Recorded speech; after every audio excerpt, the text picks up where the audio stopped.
Good afternoon, everybody. You are back with the crew for Lighting the Candle, A World That Works. We get together every week and we record a couple of podcasts to share with you. The theme is empowerment. It has to do with having conversations that highlight certain things that we are observing, that we may be interested in, and it may be uncomfortable for us to talk about from time to time, and what we know about speech that doesn't work. The cure for that is more speech. So all that said, as long as we continue to work with each other, you, the audience, all of us on the panel, and we continue to try to discern what works for people and move from there, I think we got ourselves a pretty interesting topic to talk about. So again, I'm Bill Carell, and you're going to meet our panel again this week. And I want you, when you identify who you are, I would also like you to say a little bit about what you know. And I think before I get to the meat and potatoes, I want to take a minute or two and talk about the two words, rhetoric and demagoguery. And the reason I want to talk about that is it just came up for me as I was coming back from the mailbox. So if that works for you, I will pass it over to you, Lisa.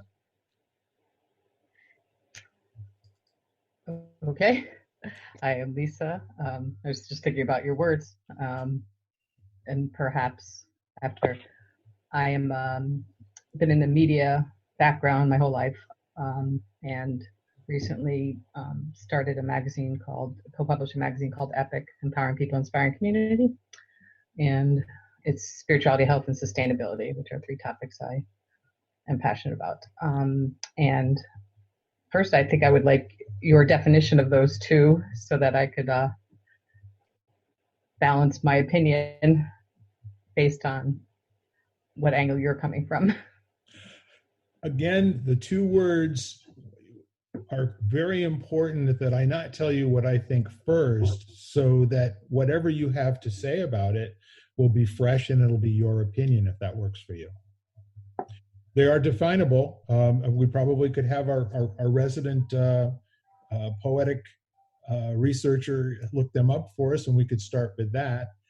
Okay. And as it stands, I just kind of am wondering, Lisa, you've been in the marketing, you've been in mass media for such a long time. Do those two words have any meaning to you at all? They may not.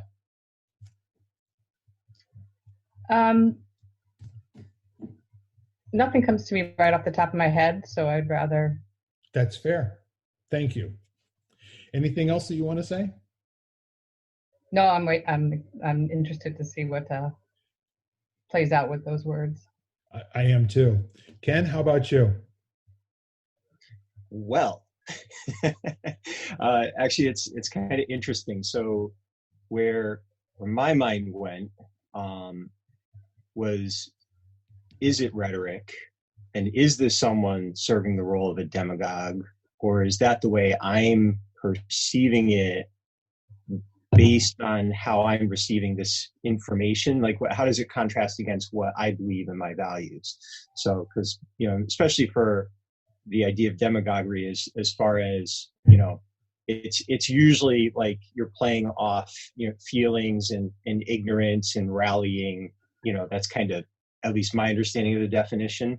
But the person saying it, their intentions may not be to take advantage of. They may truly believe what they're saying, so it always just strikes me. It's like, whenever someone brings to you an opinion or projects something towards you, looking back at them and saying, who's this person that's asking this? Where are they coming from? And doing a little discovery about that, withhold judgment, stay curious, ask good questions.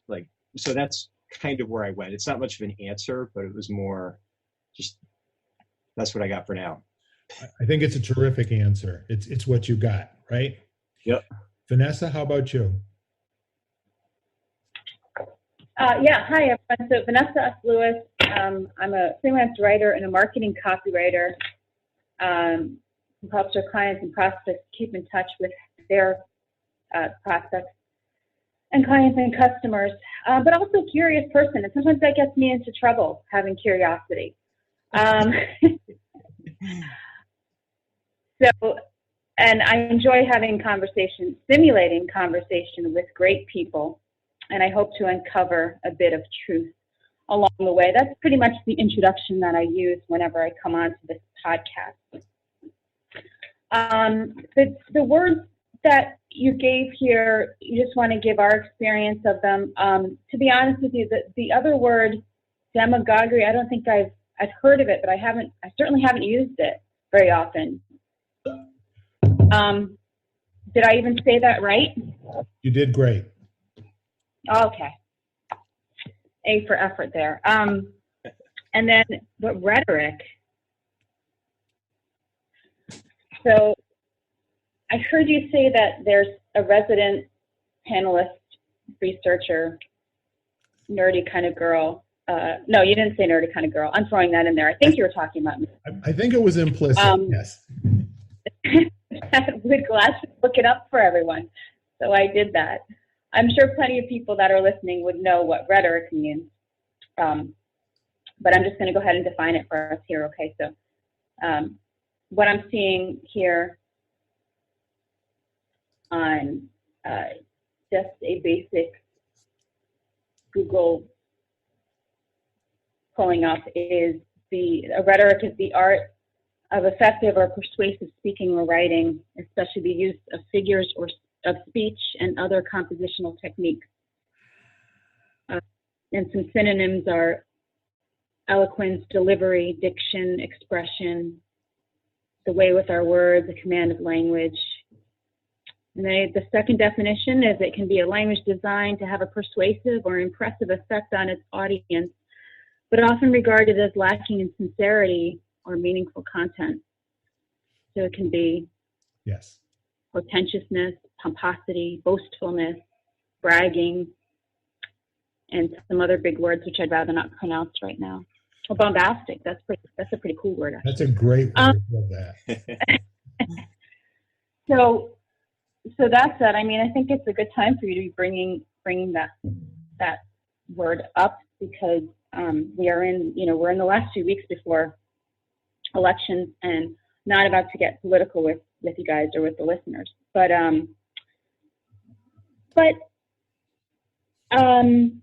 I know last week, unfortunately, I wasn't able to be with you all, but you were talking about language, and so this is kind of a neat follow-up. Rhetoric is definitely all about language, and I think that the most I'll say regarding the political landscape is that people refer to the rhetoric, the political rhetoric, like if it's it's words that are specifically chosen. Some people even think there's a script that all the major media stations have to follow. If not from the politicians themselves, I'm not sure. I'm just exploring some topics with you all. I'm not making any judgments. But being as that the definition here of rhetoric that I just read, says that it's designed to have a persuasive or impressive effect. But the second part is it's often regarded as lacking in sincerity or meaningful content. So that tells me that rhetoric involves a lot of words that sound good, maybe even tickle the ears. And so in a political landscape, they might be words that are either designed to, like a politician might use rhetoric to, within his or her campaign, to influence the listeners. And just by using soothing words, words, again, going back to last week's conversation, from what I heard from the replay, was, just words that ignite certain feelings and emotions within our imagination when we hear them. Yeah. So these could be good words, or these could be, in the case of a lot of the media today, the sensationalism and words that incite fear in us. So just checking back on just reading back over the definition, see if I missed anything I wanted to say.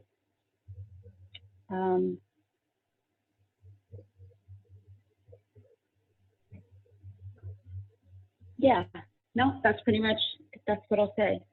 And the other word, maybe someone else will define that for us. Or if you could spell it for me, I can define it and share the definition, but someone else can expand on that. So I pulled it up.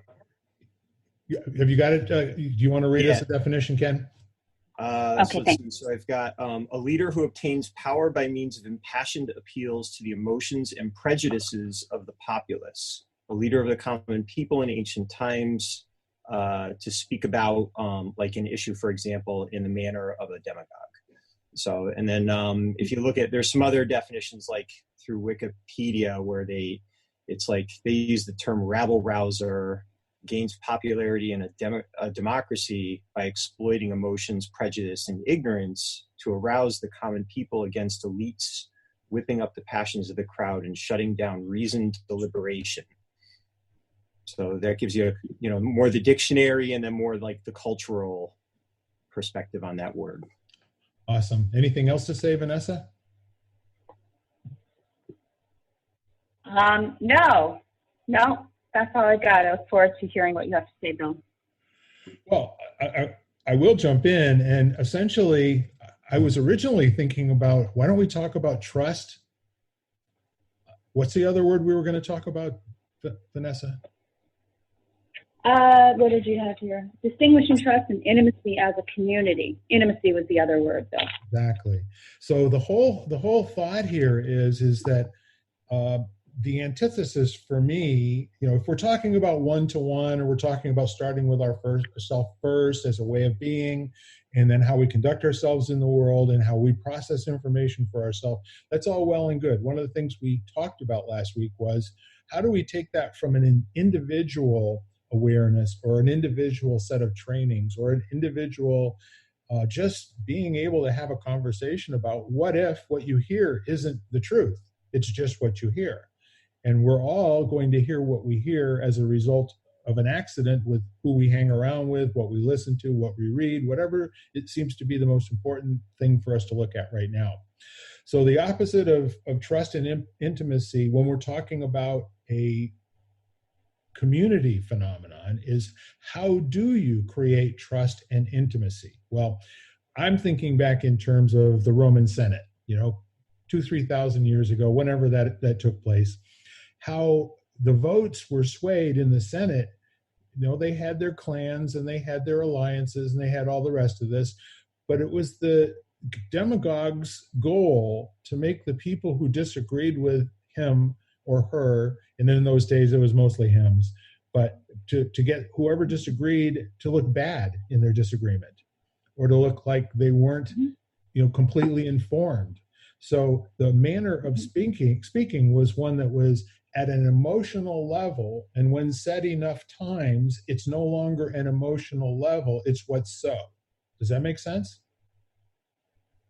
So the demagogue's job is to take a narrative, create it, control it, and then make sure that all the other conversations about that topic, subject, what have you, either are about that or not about that. So the rhetorical part of it is kind of I call it a metamorphosis. It starts out with trying something and see if it's getting a response. And if that's not getting a response, you may raise the amplitude. And you may raise, the words and the strength of the words and their ability to either cause upset or to cause, people to actually agree and feel good about what you're saying. So now all of that happens so that a situation gets created where people are not feeling safe, not feeling well. And so then the great demagogue comes in and they are the savior. They create the opportunity to be safe in the conversation. Does that make sense? Mm-hmm. So now while all this is going on, it performs two functions in my mind. And I think all of us, if we just, if I stop speaking for 5 seconds, you can probably picture who your favorite demagogue is. Okay, so now let's shift the conversation entirely.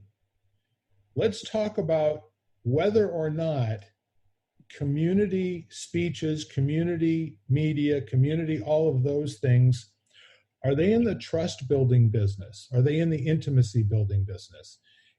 if you have an idea one way or the other, I'd kind of be interested in what you have to say about that. Lisa, you want to play now? Well, because I wanted to make sure, I watched a YouTube this morning, and I wanted to make sure it was the correct title because, of course, the way the universe works, but it was Reviving Rhetoric. Yeah. And so he was a speechwriter, a British speechwriter speaking in Italy and talking about bringing rhetoric back so that more people could speak their mind properly and not just have a few orators out there, a few demagogues, whatever, out there taking the limelight all the time. Yes. So if everybody could speak, then,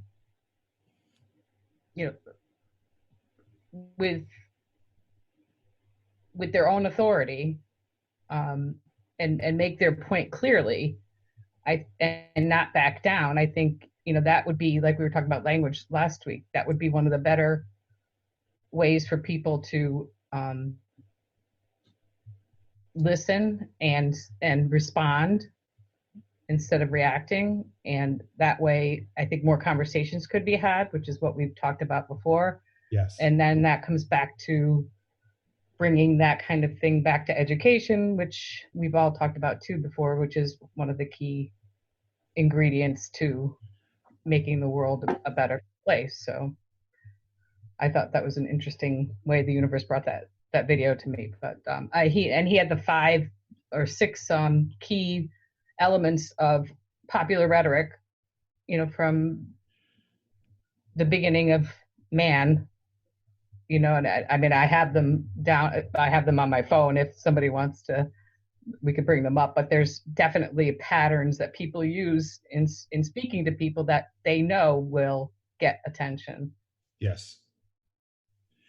So I have one question for you, and I'm going to speak for a little bit while you look those up and maybe share 2 with us if you're willing to. Sure.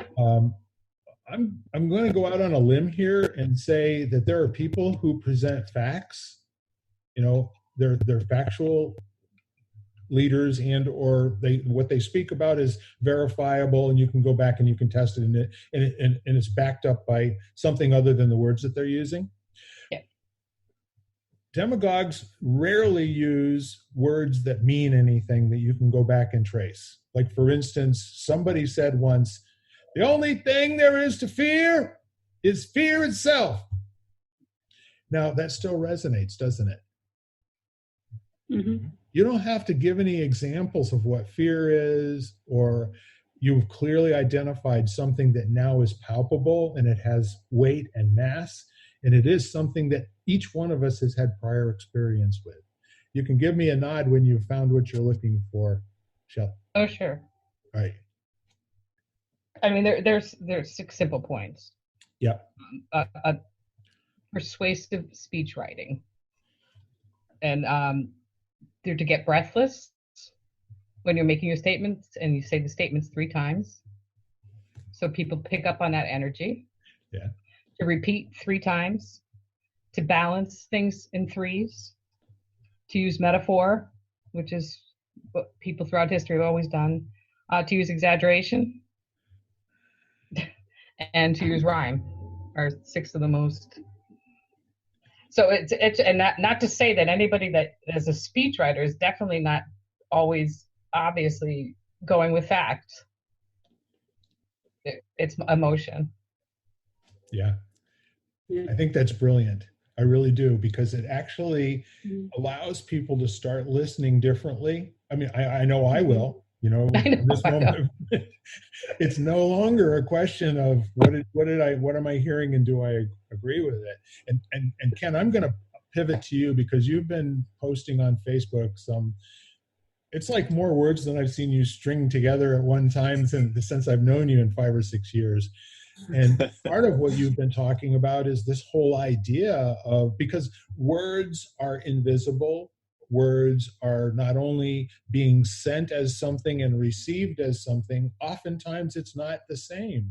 And then it also lands in a place where you can make a choice and you can take it from there. Yeah. I'm back on Facebook, sort of. with abandon, yeah. Yeah, well, yeah, and I'm doing only long form writing, so and basically, personally, I feel that social media does have a very powerful place. It's just a tool, and rather than kind of remove myself from it in frustration, I've decided to just try to contribute. So that's why I'm back on, but I'm breaking the rules and doing really long things, and I'm not putting cute cat pictures on there. So, although one of them did have a picture of my doggy. So, but anyway, the thing that strikes me about this, I'm going to go to one of my favorite authors, Jim Collins, who wrote Good to Great. Yeah. He's a business author, and he talks about level 4 and level 5 leaders. And when someone's speaking, that's the question that I ask myself is, are they a level 4 leader or are they a level 5 leader? Now, the way he differentiates that, a level 4 leader is someone who has an intense commitment to a vision, and they will drive that vision forwards. They're persuasive, they're intense, and just it's sort of a little I-based. It's something they see, and they are just going to drag it kicking and screaming into the world. So a level 5 leader has all of that with the inclusion of humility and a purpose that's greater than themselves. And in fact, most of the top CEOs of most of the companies that have done the most good in the world, no one knows their names. They have no idea, because these were level 5 leaders. They were building something that was much bigger than them. They did not want the magazine covers in the limelight. They didn't need to be the center of attention. They weren't motivational speakers. They were motivated to speak in a way, that would fulfill this purpose. So I don't mind rhetoric if it's coming from a level 5 leader who's speaking their truth in a way that's going to add value to the lives of the rest of us. So it's always like the lens that you see it through. So that's what struck me. Awesome. So if you're not friends with Ken, you should be, and you should read his stuff, because it's very thought-provoking. And quite frankly, when you speak, I hear a lot of other really motivational type leaders, book writers. It's all in there. It's just like this really wonderful bouillabaisse of everything empowering, and you taking it on personally and being quite open and sincere about how it affects you in the good, the bad, and the ugly. And I appreciate that. You are lighting the candle, my friend, no doubt about it. I'll keep at it. I want to say that I've been around a couple of level 5 leaders, but unfortunately one of them is so well known that he doesn't fit that particular mold. But if anybody knows, over the 30 years of Jack Welch's running General Electric, one of the things, he made a difference just by being in the room. He created such a powerful listening to all of the up-and-comers, all the people, because GE, they ran for 25 years on the idea's the thing.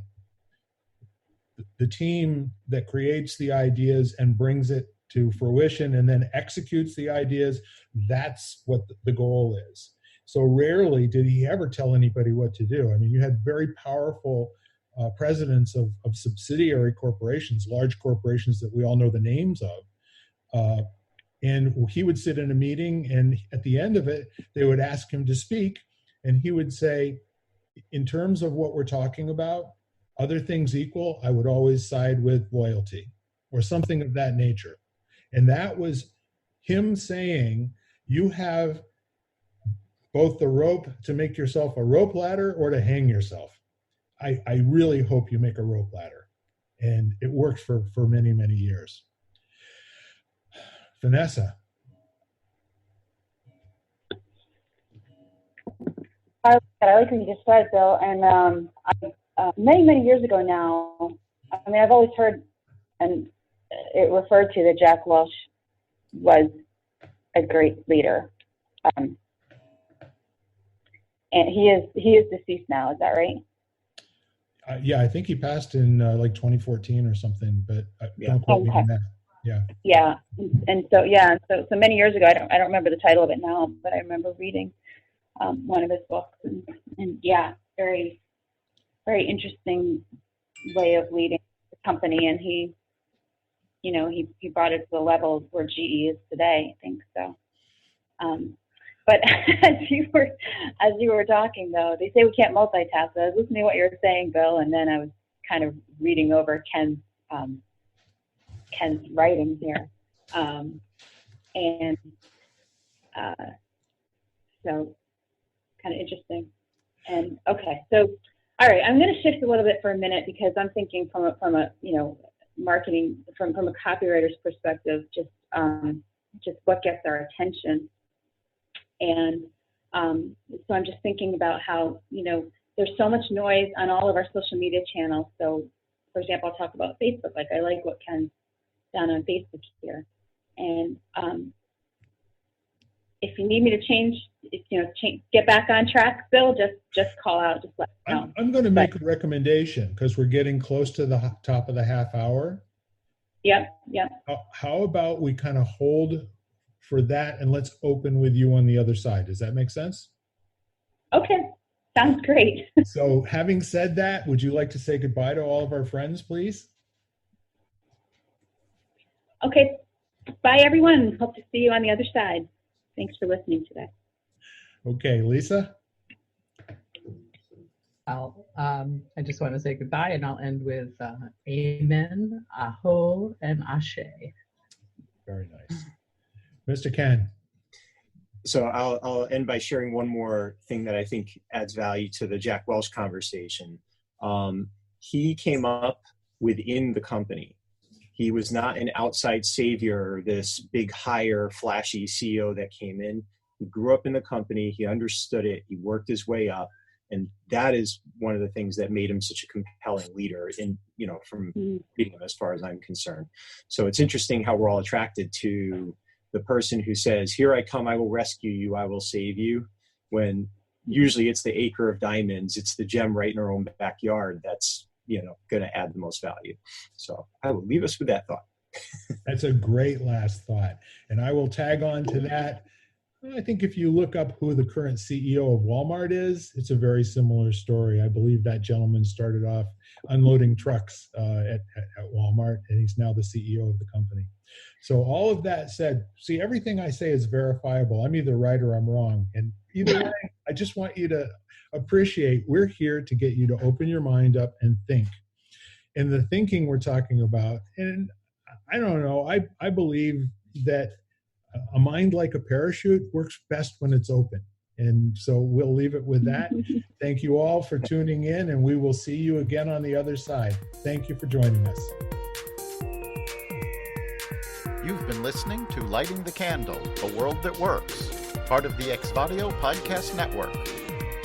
You can hear us at exvadio.com/podcasts, Apple Podcasts app, Google Play, Spotify, iHeartRadio, Stitcher, and wherever you find podcasts.